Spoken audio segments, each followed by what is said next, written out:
Hello students, আশা করি তোমরা সবাই ভালো আছো। দেখো, আগের 3টে ভিডিওতে তোমাদের 3টে স্কুল করে দিয়েছি। আজকের ভৌতবিজ্ঞানের 4র্থ নম্বর স্কুল। তো যেহেতু এমসিকিউ আর এসএকিউ আমি করাচ্ছি না, কেবলমাত্র 2 নম্বর আর 3 নম্বরগুলো ভিডিওতে করাবো, ঠিক আছে? তবুও তোমরা কমেন্ট করে জানাবে যদি শর্ট কোশ্চেন জানতে চাও। 3-1 কী বলছে দেখো, সিএফসি কীভাবে ওজোন স্তরকে ধ্বংস করে সমীকরণ সহ লেখো। উত্তরটা দেখে নাও। সিএফসি থেকে নির্গত ক্লোরিন পরমাণু ওজোন স্তরকে ধ্বংস করে। সূর্যালোকে সিএফসি ভেঙে গিয়ে ক্লোরিন পরমাণু মুক্ত করে। এই ক্লোরিন মুক্তমূলক ওজোন অণুর সাথে বিক্রিয়া করে অক্সিজেন এবং ক্লোরিন মনোক্সাইড মুক্তমূলক তৈরি করে। আবার এই ক্লোরিন মনোক্সাইড অন্য একটি ওজোন অণুর সাথে বিক্রিয়া করে অক্সিজেন এবং আরও একটি ক্লোরিন পরমাণু তৈরি করে। এইভাবে ক্লোরিন পরমাণুটি হাজার হাজার ওজোন অণুকে ধ্বংস করতে পারে। বিক্রিয়া 3টে দেওয়া আছে, বিক্রিয়া তোমরা তুলে নেবে বা তোমাদের বইতেও আছে, বই থেকে করতে পারো, ঠিক আছে? যদি বইতে না পাও এটা তুলে নিতে পারো খাতায় এইগুলো। 3-2 দেখো, গ্যাসের আচরণ থেকে পড়েছে। ঘরের তাপমাত্রায় 76 সেমি পারদ চাপে কোনো নির্দিষ্ট ভরের গ্যাসের আয়তন 1 লিটার। তাপমাত্রা অপরিবর্তিত রাখলে 19 সেমি পারদ চাপে ওই গ্যাসের আয়তন কত হবে? তোমাদের প্রথম কাজ কি? প্রাথমিক চাপ বলে P1 লিখে নেওয়া, V1 লিখে নেওয়া, এবার অন্তিম চাপ বলে P2 লিখে নেওয়া এবং অন্তিম আয়তন V2 সমান জিজ্ঞাসা চিহ্ন। এবার বয়েলের সূত্র কি অনুযায়ী কি লিখতে পারো তোমরা? P1 V1 সমান P2 V2। মান বসিয়ে দিলে তাহলে সেখান থেকে V2 কত পাচ্ছ? 4 লিটার। একটু দেখে নাও, ভালো করে তুলে নেবে এটা, হ্যাঁ, সোজা অঙ্ক। 3-2 অথবা দেখো, 27 ডিগ্রি সি উষ্ণতায় 750 mmHg চাপে 0.324 গ্রাম গ্যাসের আয়তন 280 সিসি হলে গ্যাসটির আণবিক গুরুত্ব কত? তাহলে কী কী দেওয়া আছে সেগুলো লিখে নাও। ভর দেওয়া আছে W, ভরকে দেওয়া হয় W, দেওয়া আছে 0.324 গ্রাম, আয়তন V সমান 280 সিসি। সিসিকে তোমরা 1000 দিয়ে ভাগ করলে লিটারে নিয়ে যাবে 0.28 লিটার। তাপমাত্রাটা কেলভিনে নিয়ে যাবে 300কে বেরোবে। চাপটা কি দেওয়া আছে? 750 mmHg, সেখান থেকে 75 সেমি Hg হয়ে যাবে। আচ্ছা, এবার প্রমাণ চাপ ও তাপমাত্রা কত? P0 T0 76 আর 273, তাহলে এসটিভিতে মোলার আয়তন কত আমরা জানি? Vm সমান 22.4 লিটার। তাহলে P1 V1/T1 সমান P2 V2 কাজে লাগাবো। সেখান থেকে V0টা কত পাবো? 0.2529 লিটার, এটা পেয়ে গেলাম। এবার M সমান কি জানি বলো তো? M সমান কি জানি? WRT/PV, বা যেটা আছে তোমরা দেখে নাও, 0.324 গ্রাম বাই 0.2529 লিটার ইন্টু 22.4 লিটার। সেখান থেকে উত্তর কত আসছে? 28.67 গ্রাম পার মোল। ঠিক আছে, তুলে নেবে অঙ্কটা। আচ্ছা, উত্তল লেন্স দ্বারা অসৎ বিবর্ধিত প্রতিবিম্ব গঠন। ঠিক আছে, কি আছে দেখো, বস্তু উত্তল লেন্সের ফোকাস দূরত্বের মধ্যে অবস্থিত হলে প্রতিষ্ঠিত রশ্মির দুটিকে পিছনের দিকে যদি বাড়িয়ে দিই, লেন্সের যে পাশে বস্তু আছে সেই অভিমুখে বর্ধিত করলে বস্তুর শীর্ষবিন্দু P এর অসৎ প্রতিবিম্ব P' বিন্দুতে গঠিত হয়। P' থেকে প্রধান অক্ষের উপর অঙ্কিত লম্ব P', Q' হলো PQ বস্তুটির প্রতিবিম্ব। আচ্ছা, অবস্থান বৈশিষ্ট্য কি বলছে? লেন্সের যেদিকে বস্তুটি থাকে সেই দিকে প্রতিবিম্ব গঠিত হয়, বস্তুর পিছনে প্রতিবিম্ব গঠিত হয়। আর প্রতিবিম্বটি কেমন হয়? অসৎ সমশীর্ষ বস্তু অপেক্ষা বড়। ব্যবহার কোথায়? বিবর্ধক কাজ হিসেবে, অনুবীক্ষণ যন্ত্র হিসেবে। 3-3 দেখো, লেন্সের আলোককেন্দ্র কাকে বলে? আলোককেন্দ্র হলো লেন্সের প্রধান অক্ষের উপর অবস্থিত একটি নির্দিষ্ট বিন্দু। ওই বিন্দুগামী আলোকরশ্মি প্রতিসরণের পর কোনো বিচ্যুতি ছাড়াই সোজা পথে বেরিয়ে যায়। পাতলা লেন্সের ক্ষেত্রে আলোককেন্দ্র লেন্সের জ্যামিতিক কেন্দ্রে অবস্থিত বলে মনে করা হয়। বা তোমাদের বইতে যে সংজ্ঞাটা আছে ওইটা করে নেবে। 3-4 দেখো, চৌম্বক ক্ষেত্রে অবস্থিত কোনো তড়িৎবাহী পরিবাহীর গতির অভিমুখ নির্ণয়ের নিয়মটি লেখো। তাহলে এইটা ফ্লেমিংয়ের বামহস্ত নিয়ম দ্বারা নির্ণয় করা হয়। তাহলে ফ্লেমিংয়ের বামহস্ত নিয়মটা তোমাদের লিখতে হবে।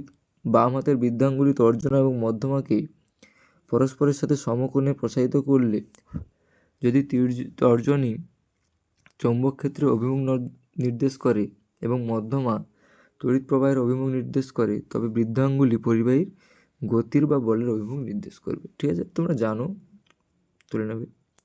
জল তড়িৎ যোজনা সমযোজী যৌগ, তা ব্যাখ্যা করো। দেখো, জল একটি সমযোজী যৌগ। কারণ কি বলছে, জলের অণুতে একটি অক্সিজেন পরমাণু দুটি হাইড্রোজেন পরমাণুর সাথে ইলেকট্রন জোড় গঠনের মাধ্যমে যুক্ত থাকে। অক্সিজেন এবং হাইড্রোজেনের মধ্যে ইলেকট্রন শেয়ারিং হয়, ইলেকট্রন আদান প্রদান হয় না। এই ইলেকট্রন শেয়ারিংয়ের মাধ্যমে যে বন্ধন তৈরি হয় তাকে সমযোজী বন্ধন বলে। তাই জল একটি সমযোজী যৌগ। তুলে নেবে এটা। আয়নীয় ও সমযোজী বন্ধনের মধ্যে কোনটি বেশি সুস্থিত দ্রব্য? কেন? সাধারণত আয়নীয় বন্ধনই সমযোজী বন্ধনের চেয়ে বেশি সুস্থিত। আয়নীয় যৌগে ক্যাটায়ন এবং অ্যানায়নের মধ্যে তীব্র স্থির তড়িৎ আকর্ষণ বল কাজ করে। এই তীব্র আকর্ষণ বলের কারণে আয়নীয় যৌগের গলনাঙ্ক ও স্ফুরণাঙ্ক খুব বেশি হয় এবং অণুগুলি সুস্থিত হয়। সমযোজী যৌগে অণুগুলির মধ্যে দুর্বল ভ্যান ডার ওয়ালস বল কাজ করে, যা আয়নীয় বন্ধনের চেয়ে কম শক্তিশালী। এটা করে নেবে। অথবা কি বলছে, HCl একটি সমযোজী যৌগ হলেও এর জলীয় দ্রবণ তীব্র তড়িৎ বিশ্লেষণের মতো আচরণ করে কেন? কি বলছে, HCl একটি পোলার সমযোজী যৌগ এবং জলে সম্পূর্ণরূপে বিয়োজিত হয়ে আয়ন উৎপন্ন করে। HCl অণুতে H এবং Cl পরমাণুর মধ্যে ইলেকট্রোনেগেটিভিটির পার্থক্য থাকায় এটি পোলার হয়। জলে দ্রবীভূত হলে জলীয় অণুর প্রভাবে HCl অণুগুলি প্রায় সম্পূর্ণরূপে H+ এবং Cl- আয়নে বিয়োজিত হয়। দ্রবণে প্রচুর পরিমাণে মুক্ত আয়ন থাকায় এটি তীব্র তড়িৎ বিশ্লেষ্য হিসেবে আচরণ করে। ঠিক আছে, তুলে নেবে এটা। 3-7 দেখো, N2 এর পরীক্ষাগারে প্রস্তুতিতে অ্যামোনিয়াম নাইট্রেট এবং এর গাঢ় জলীয় দ্রবণকে সরাসরি উত্তপ্ত না করে সমমোল অনুপাতে NH4Cl ও NaNO2 এর গাঢ় জলীয় দ্রবণকে করা হয় কেন? উত্তর কি বলছে, দেখো, অ্যামোনিয়াম নাইট্রেট একটি অস্থায়ী যৌগ এবং উত্তপ্ত করলে বিস্ফোরক হতে পারে, তাই বিকল্প পদ্ধতি ব্যবহার করা হয়। NH4Cl এবং NaNO2 এর বিক্রিয়ায় অ্যামোনিয়াম নাইট্রেট উৎপন্ন হয়, যা বিক্রিয়া চলাকালীন বিয়োজিত হয়ে নাইট্রোজেন গ্যাস তৈরি করে। এই পদ্ধতিটি নিরাপদ এবং বিক্রিয়ার গতিবেগ নিয়ন্ত্রণ করা সহজ। বিক্রিয়াগুলো তুলে নাও, NH4Cl প্লাস NaNO2 থেকে NH4NO2 প্লাস NaCl। 3-7 অথবা কি বলছে, স্পর্শ পদ্ধতিতে H2SO4 প্রস্তুতির সময় SO2 ও O2 এর বায়ু মিশ্রণকে ধূলিকণা মুক্ত করা হয় কেন? উত্তর দেখো, ধূলিকণা অনুঘটকের কার্যকারিতা নষ্ট করে দেয়, তাই মিশ্রণকে ধূলিকণা মুক্ত করা হয়। স্পর্শ পদ্ধতিতে ভ্যানাডিয়াম পেন্টক্সাইড অনুঘটক ব্যবহার করা হয়। ধূলিকণা অনুঘটকের পৃষ্ঠতলে জমা হয়ে অনুঘটকের সক্রিয়তাকে হ্রাস করে দেয়। এর ফলে সালফার ট্রাই অক্সাইড উৎপাদনের হার কমে যায় এবং সালফিউরিক অ্যাসিড উৎপাদন ব্যাহত হয়। তুলে নেবে এটা। 3-8 দেখো, অ্যালুমিনিয়ামকে আত্মরক্ষায় সক্ষম ধাতু বলা হয় কেন? কি বলছে, দেখো, অ্যালুমিনিয়াম বাতাসের অক্সিজেনের সাথে দ্রুত বিক্রিয়া করে একটি পাতলা কিন্তু খুব শক্তিশালী অ্যালুমিনিয়াম অক্সাইডের স্তর তৈরি করে। এই অ্যালুমিনিয়াম অক্সাইডের স্তরটি ধাতুর পৃষ্ঠকে ঢেকে রাখে এবং ভিতরে অ্যালুমিনিয়ামকে আরও জারণ বা ক্ষয়ের হাত থেকে রক্ষা করে। এই নিষ্ক্রিয়করণ গুণের জন্য অ্যালুমিনিয়ামকে আত্মরক্ষায় সক্ষম ধাতু বলা হয়। ঠিক আছে, ভালো করে তুলে নেবে তোমরা এটা। আচ্ছা, 3-9 দেখো, CO2কে জৈব যৌগ বলা যায় কি যুক্তিত? না, CO2কে জৈব যৌগ বলা যায় না। কারণ দেখো, জৈব যৌগগুলো মূলত কার্বন ও হাইড্রোজেনের সমন্বয়ে গঠিত হাইড্রোকার্বন বা তাদের থেকে উদ্ভূত যৌগ। CO2 একটি অজৈব যৌগ কারণ এর গঠন এবং ধর্মাবলী অজৈব যৌগের মতো। যদিও এতে কার্বন আছে, কিন্তু এতে হাইড্রোজেন পরমাণু নেই এবং এর উৎস ও প্রস্তুতি পদ্ধতি অজৈব রসায়ন। অথবা কি বলছে, সোডিয়াম বাইকার্বনেট ব্যবহার করে ইথানল ও অ্যাসিটিক অ্যাসিডের মধ্যে কিভাবে পার্থক্য করবে? তাহলে আর কি বলছে, তাহলে প্রশ্নটা দেখেছি, উত্তর দেখো, সোডিয়াম বাইকার্বনেট যোগ করে সহজে ইথানল এবং অ্যাসিটিক অ্যাসিডের মধ্যে পার্থক্য করা যায়। অ্যাসিটিক অ্যাসিডের মধ্যে সোডিয়াম বাইকার্বনেট যোগ করলে তীব্র বুদবুদ সহ কার্বন ডাইঅক্সাইড গ্যাস নির্গত হয়। এটি একটি অ্যাসিড ক্ষার বিক্রিয়া বলে বিক্রিয়াটা দিয়ে দেবে। ইথানল একটি নিরপেক্ষ যৌগ হয়, সোডিয়াম বাইকার্বনেটের সাথে কোনো বিক্রিয়া করে না এবং কোনো গ্যাস নির্গত হয় না। ঠিক আছে, তোমরা ঠিক করে তুলে নাও সব কিছু। আর নিচে তোমাদের ডিসক্রিপশন বক্সে তোমাদের পিডিএফের লিঙ্ক দিয়ে দেবো, সেখান থেকে পিডিএফ দেখে দেখে তুলে নিতে পারো। আর তোমাদের কেমন লাগছে সেটা বলো, ঠিক আছে।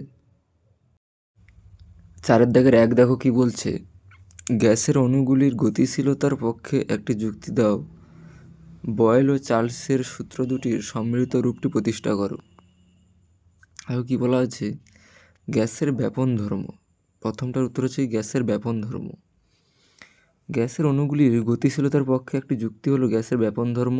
বিভিন্ন গ্যাসের অণুগুলি স্বতঃস্ফূর্তভাবে পরস্পরের সঙ্গে মিশে যায়, যা প্রমাণ করে যে অণুগুলি স্থির নয় বরং গতিশীল। বয়েল ও চার্লসের সূত্রের সমানুরূপটি দেখো। প্রথমে বয়েলের সূত্র থেকে কি পাবো, ভি সমানুপাতিক 1/p, এবং চার্লসের সূত্রের কেলভিন স্কেল অনুযায়ী ভি সমানুপাতিক টি।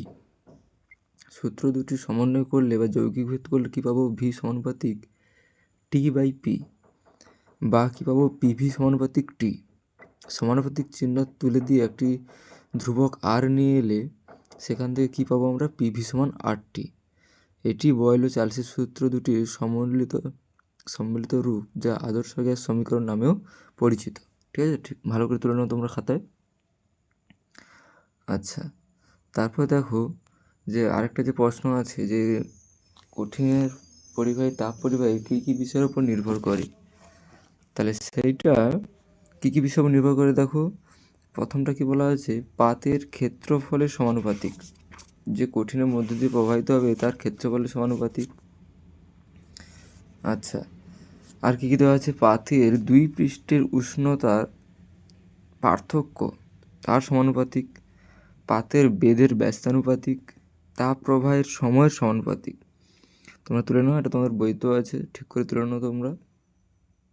আচ্ছা, অথবাটা দেখো, তাপ পরিবাহিতাঙ্ক কাকে বলে, একক বেধ এবং একক প্রস্থচ্ছেদের ক্ষেত্রফল বিশিষ্ট কোনো পদার্থের একটি ফলকের 2 বিপরীত পৃষ্ঠের উষ্ণতার পার্থক্য 1 ডিগ্রি হলে উষ্ণতার স্থিতাবস্থায় ওই ফলকের এক পৃষ্ঠ থেকে অপর পৃষ্ঠের লম্বভাবে প্রতি একক সময়ে যে পরিমাণ তাপ পরিবাহিত হয় তাকে ওই পদার্থের তাপ পরিবাহিতা বা তাপ পরিবাহিতাঙ্ক বলে।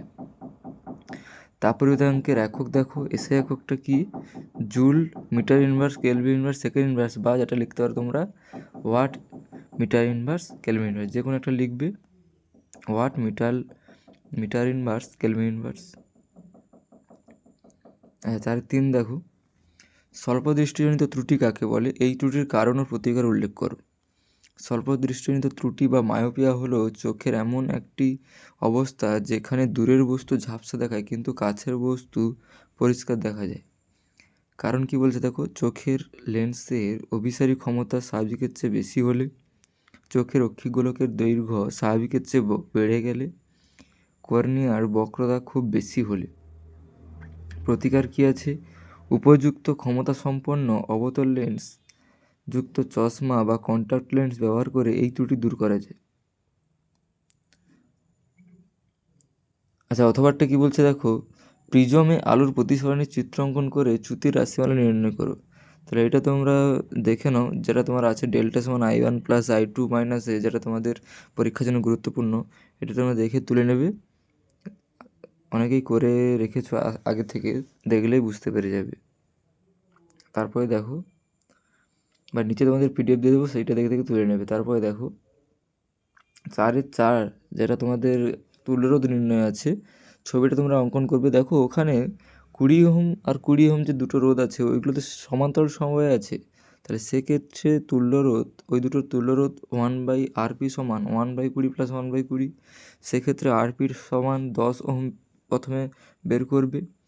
এবার দেখো সামনে একটা 10 ওহম, এর দিকে একটা 10 ওহম, বির দিকে একটা 10 ওহম, আর এই একটা 10 ওহম। তাহলে তিনটের যোগফল হয়ে যাবে কত, শ্রেণী সমবায়ে 30 ওহম। তাহলে এবি বিন্দুর মধ্যে তুল্যরোধ 30 ওহম। আচ্ছা, তারপর অথবাটা দেখো, অথবাটা কি আছে, একটি বাড়িতে 10টি 40 ওয়াট বাল্ব, 5টি 80 ওয়াট পাখা এবং একটি 80 ওয়াট টিভি দৈনিক 6 ঘন্টা করে চলে।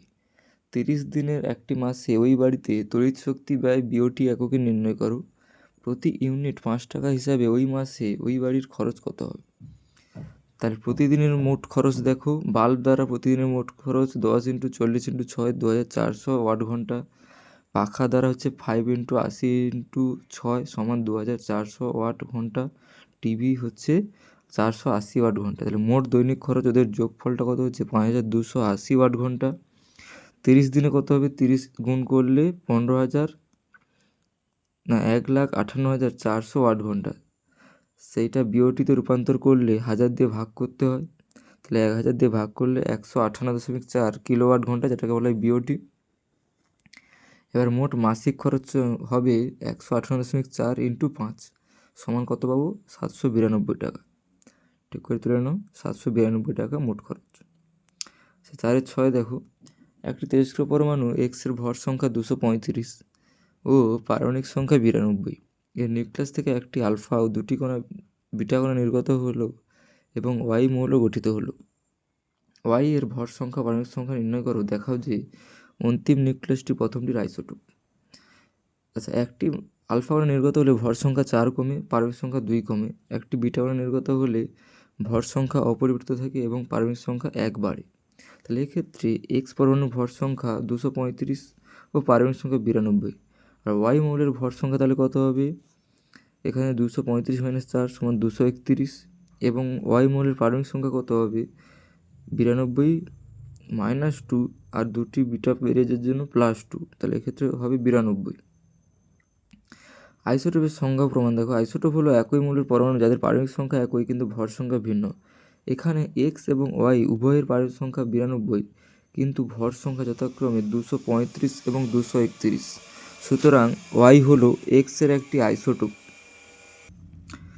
4-7 দেখো, জিঙ্ক অক্সাইডকে কার্বন সহ উত্তপ্ত করলে ধাতব জিঙ্ক ও কার্বন মনোক্সাইড উৎপন্ন হয়। 40.685 জিঙ্ক অক্সাইড থেকে 31.785 জিঙ্ক ও 40.000 গ্রাম কার্বন মনোক্সাইড উৎপন্ন করতে কত গ্রাম কার্বন উৎপন্ন হবে? বিক্রিয়াতে কত মোল কার্বন মনোক্সাইড উৎপন্ন হয়? তাহলে এক্ষেত্রে তোমরা দেখে নাও বিক্রিয়াটা ZnO + C থেকে Zn + CO। তাহলে এক্ষেত্রে বিক্রিয়ার আগে মোট ভর দেখতে পাচ্ছ 40.685 G + C থেকে 31.785 + 40 বলছি 14। তাহলে সেক্ষেত্রে সিটার ভর বার হচ্ছে বিয়োগ করে 5.1 গ্রাম। এবার কার্বন মনোক্সাইডের আণবিক ভর সমান 28 গ্রাম পার মোল। তাহলে উৎপন্ন CO এর ভর 14 হয়েছে, তাহলে মোল সংখ্যা কত হবে 14/28, তাহলে 0.5 মোল। দেখে নাও, তোমরা দেখলেই বুঝতে পারবে, ভালো করে দেখে নাও।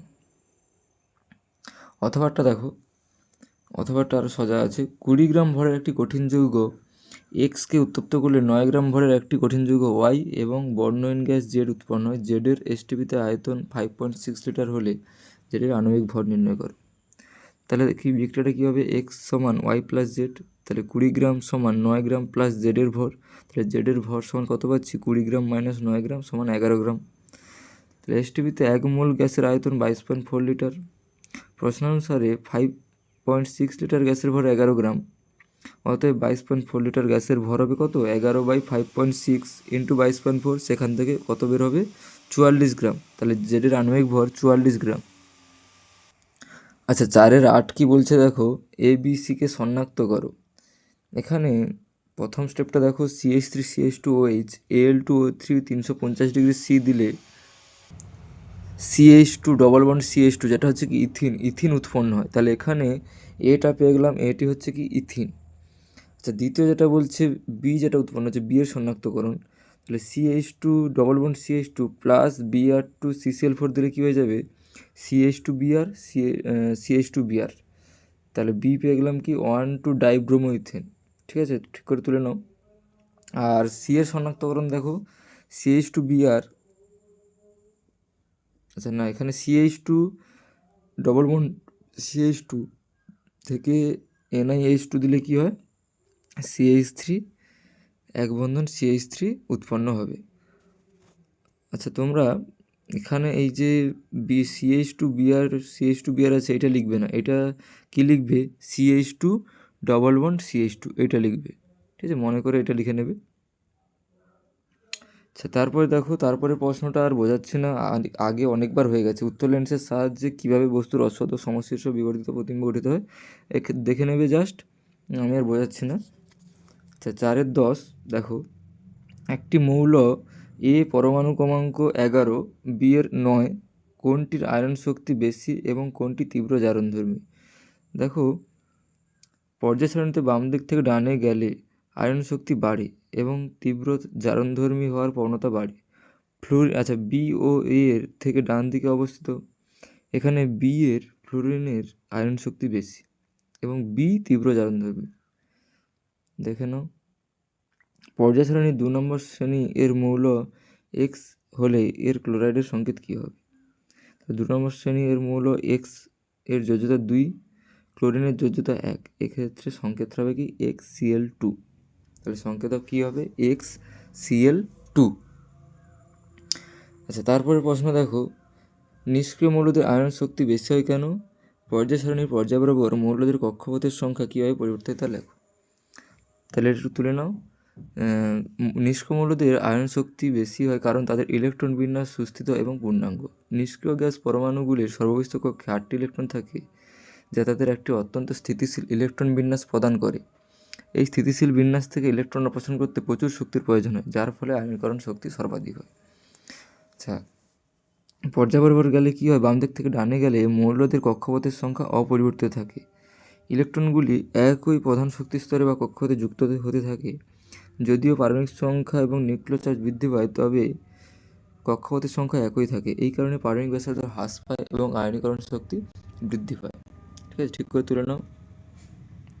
4-11 সিউ তড়িৎদ্বার ব্যবহার করে CuSO4 তড়িৎ বিশ্লেষণের সময় দ্রবণে CuSO4 গাঢ়ত্বের কোনো পরিবর্তন হয় না কেন, ব্যাখ্যা করো। দেখো কি বলছে, এই তড়িৎ বিশ্লেষণে অ্যানোড থেকে কপার পরমাণু ইলেকট্রন বর্জন করে দ্রবণে Cu2+ আয়ন হিসেবে আসে।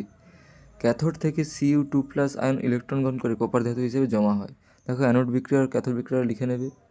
যে পরিমাণ কপার অ্যানোড থেকে দ্রবণে আসে, ঠিক সেই পরিমাণ কপার ক্যাথোডের থেকে দ্রবণে জমা হয়। ফলে Cu2+ আয়নের গাঢ়ত্ব এবং সাময়িকভাবে CuSO4 এর গাঢ়ত্ব অপরিবর্তিত থাকে। তুলে নেবে। আরেকটা 2-2 কী বলছে, ভোল্টামিটার কি? যে পাত্রে তড়িৎ বিশ্লেষণ প্রক্রিয়াটি সম্পন্ন করা হয় এবং যার মধ্যে তড়িৎ বিশ্লেষ্য পদার্থ ও তড়িৎদ্বারগুলি ডোবানো থাকে, তাকে ভোল্টামিটার বলে। তুলে নেবে ঠিক করে। আচ্ছা, অথবাটা দেখো, যদি ডিসির পরিবর্তে আমরা এসি ব্যবহার করি তড়িৎ বিশ্লেষণের সময়, ডিসির পরিবর্তে এসি ব্যবহার করলে কি হবে বা ব্যবহার করা হয় না কেন? দেখো, পরিবর্তী প্রবাহের ক্ষেত্রে তড়িৎ প্রবাহের দিক নির্দিষ্ট সময় অন্তর পরিবর্তিত হয়। এর ফলে আয়নগুলি ক্যাথোড এবং অ্যানোডের মধ্যে অবিরাম দিক পরিবর্তন করতে থাকে এবং কোনো নির্দিষ্ট তড়িৎদ্বারে জমা হতে পারে না। এই কারণে আমরা ব্যবহার যাবে না। নিষ্ক্রিয় তড়িৎদ্বার কাকে বলে, উদাহরণ দাও। যে তড়িৎদ্বারগুলি তড়িৎ বিশ্লেষণের প্রক্রিয়ায় রাসায়নিকভাবে অংশগ্রহণ করে না, তাদের নিষ্ক্রিয় তড়িৎদ্বার বলে। এর উদাহরণ কী কী হবে? গ্রাফাইট এবং প্ল্যাটিনাম এইগুলো। আচ্ছা, অসল পদ্ধতিতে যে এই জন্য প্রস্তুতি ওরা তুলে নেবে করে দিয়েছি। ঠিক আছে, তো তোমাদের যদি ভালো লাগে অবশ্যই শেয়ার করবে। আর তোমাদের কোন কোন স্কুল করাবো আরও একটু কমেন্টে জানাবে। কারোর কি সমস্যা থাকলে কমেন্টে একটু জানাবে। আর অবশ্যই বন্ধুদের শেয়ার করে দাও, কমেন্ট করবে। ঠিক আছে, রাখছি।